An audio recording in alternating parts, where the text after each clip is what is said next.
Principais fatos da vida de Caibar Schutel, bandeirante do Espiritismo. Caibar Schutel nasceu na antiga capital do Brasil, Rio de Janeiro, no dia 22 de setembro de 1868. Aos 9 anos, desencarna seu pai e 6 meses depois, sua mãezinha. Seu avô paterno, Henrique Schutel, assume a criança e o matricula em boas escolas, mas após 2 anos, abandona o Colégio Dom Pedro II por falta de adaptação ao sistema rígido de ensino da época. De caráter independente, aos 17 anos, empregou-se numa farmácia como aprendiz, tornando-se em pouco tempo num prático de respeito. Trabalhou em outras farmácias e também foi ajudante de cozinheiro em alguns restaurantes. O jovem Caibar levava uma vida livre e despreocupada. Como muitos outros jovens da época, frequentemente, após passar a noite inteira nas noitadas cariocas, ia trabalhar sem antes dormir. Esse comportamento lhe causou anemia e dificuldades pulmonares. Após tentar um tratamento caseiro sem resultados, buscou um médico que lhe disse: "Sua saúde está péssima, você está numa encruzilhada. Ou sai do Rio de Janeiro imediatamente, ou encomende já seu túmulo, porque você está a um passo da tuberculose. Saia já do Rio de Janeiro." Com receio de morrer no mesmo dia, pediu as contas, fez as malas, despediu-se do avô e dirigiu-se para a estação ferroviária, Dom Pedro II. Orientando-se pelo mapa, escolhe a cidade de Araraquara, que era o ponto final da ferrovia. Descendo do trem, pergunta onde ficava a melhor farmácia da cidade.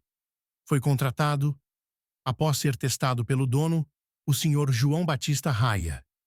Trabalhou ali por 2 anos, mas movido pelo orgulho, pediu demissão por causa de um desentendimento com o patrão.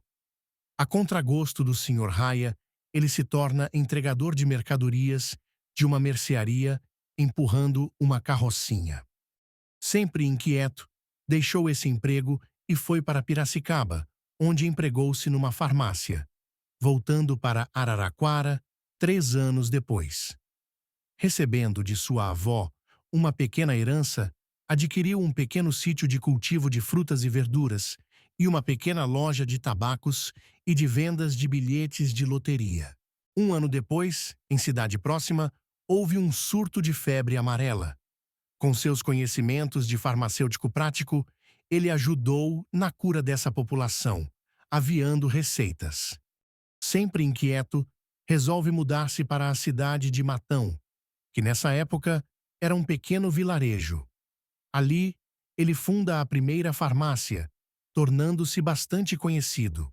Sendo extremamente inteligente e carismático, tornou-se o primeiro prefeito de Matão quando passou de vilarejo à cidade.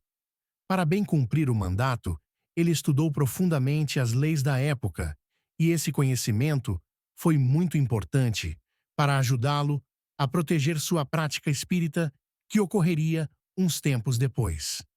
Tempos depois, tendo abandonado a política, ele, que era católico praticante, começou a ter sonhos com seus genitores falecidos.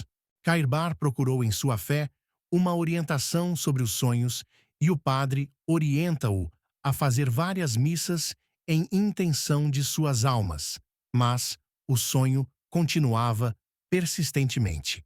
Como os sonhos com seus pais desencarnados persistissem, ele procura Manuel Calixto, um praticante de boa vontade que realizava sessões mediúnicas em sua casa, embora tivesse poucos conhecimentos sobre o espiritismo.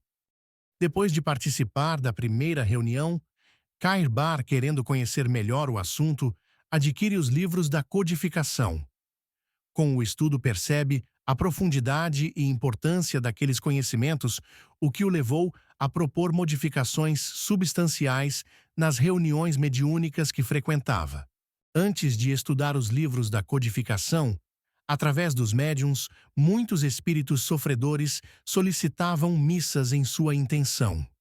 Porque na época, as missas eram pagas, e como eram muitos pedidos, os gastos se tornaram muito pesados para o grupo.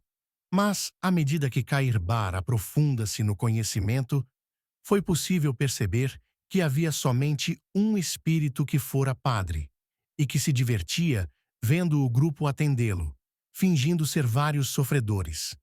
Depois de um tempo, ele decide fundar uma casa para estudos e prática espírita. Assim, no mesmo ano em que se casa com Maria Elvira da Silva, Dona Mariquinhas, em 1905, ele funda a primeira casa espírita de Matão, o Centro Espírita Amantes da Pobreza. Lembrando que nessa época, a palavra amante era sinônimo de amigo. Então, o sentido do nome na atualidade seria Centro Espírita Amigos da Pobreza. Mas o padre fica indignado e resolve enfraquecer os recursos financeiros de Cairbar, orientando aos fiéis católicos a não comprarem mais nada em sua farmácia. Como isso não deu certo, o padre convoca os fiéis para seguirem numa procissão à noite, em que ateariam fogo no centro. Talvez eles imaginassem que o espiritismo fosse maligno e a eles cabia destruí-lo com suas próprias mãos. Sabendo disso, o delegado pediu a Cairbar para não realizar a sessão naquela noite, mas Cairbar disse que não estava fazendo nada errado e que manteriam os trabalhos. Porque quando era prefeito, estudou as leis da época, Cairbar Schutel conhecia a Constituição que punia quem cerceasse a liberdade religiosa. Assim, para proteger a prática espírita, ele envia telegramas para o governador do estado, para o chefe de polícia e para o comandante da 2ª Região Militar, dando conta do que se passava em Matão, exigindo também providências dessas autoridades. Na noite da procissão, ele abriu o centro normalmente, apenas dispensou mulheres e crianças. Assim que a procissão chegou ao centro, ocorreu o seguinte. Chegando lá, as pessoas, sob a orientação do padre, gritam e fazem muito barulho. Isso desperta a ira do advogado Abel Fortes, chefe político temido que morava nos arredores e cuja esposa convalescia de difícil parto acontecido naquele dia. Indignado, o advogado sobe num muro e interrompe o padre que incentivava a turba para o deplorável cometimento. O advogado ameaça responsabilizar o padre e seus acompanhantes se algo acontecesse à sua esposa e filho. Além disso, ele reforçou que estavam desrespeitando a Constituição de 24 de fevereiro de 1891 e reiterou que, embora não fosse espírita e não tivesse procuração de Schutel para defendê-lo, ele estava com a razão, pois agia dentro de seu direito de liberdade de expressão e de religião. Com a fala exaltada e ameaçadora do advogado, o povo temeroso evacuou o local. Muitos caíram, foram pisoteados e o padre teve sua batina enroscada numa cerca, quase ficando sem ela.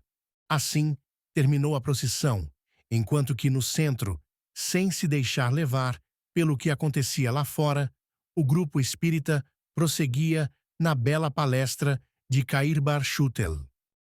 Com seu trabalho profissional na farmácia, ele ajudava muitas pessoas enfermas, aviando receitas e, inclusive, dando a medicação gratuitamente para quem não podia pagar. Assim, Cairbar crescia espiritualmente, à medida que o conhecimento, o amor e a caridade orientavam suas ações ante os desafios que surgiam. Compreendendo a importância da divulgação do espiritismo, fundou o jornal espírita O Clarim, existente até hoje na cidade de Matão, bem como a Revista Internacional do Espiritismo. Além disso, Cairbar divulgou a doutrina espírita através de programas de rádio, livros, palestras e principalmente através do seu comportamento e ação no bem. Esse espírito de grande inteligência e sensibilidade tinha diversas faculdades mediúnicas, mas aquela que mais educou foi a psicografia, trazendo-nos diversos títulos. As principais obras editadas pela editora Casa e pela editora O Clarim são Espiritismo e Protestantismo, Histeria e Fenômenos Psíquicos, O Diabo e a Igreja, Espiritismo para Crianças, Interpretação Sintética do Apocalipse, Cartas a Esmo, Médiuns e Mediunidades, Gênese da Alma, Espiritismo e Materialismo, Fatos Espíritas e as Forças X, Parábolas e Ensinos de Jesus, O Espírito do Cristianismo, A Vida no Outro Mundo, Vida e Atos dos Apóstolos, Preces Espíritas, Conferências Radiofônicas, O Batismo.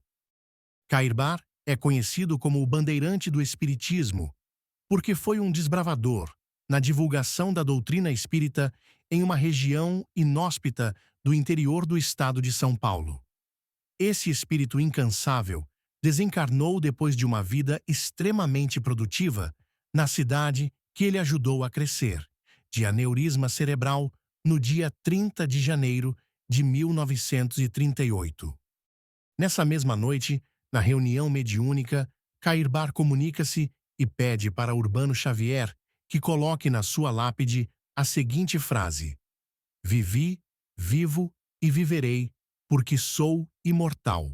O espírito Cairbar Schutel permanece trabalhando na espiritualidade. Ele é o dirigente da colônia espiritual Alvorada Nova, que dá assistência a toda a Baixada Santista. Por hoje é só.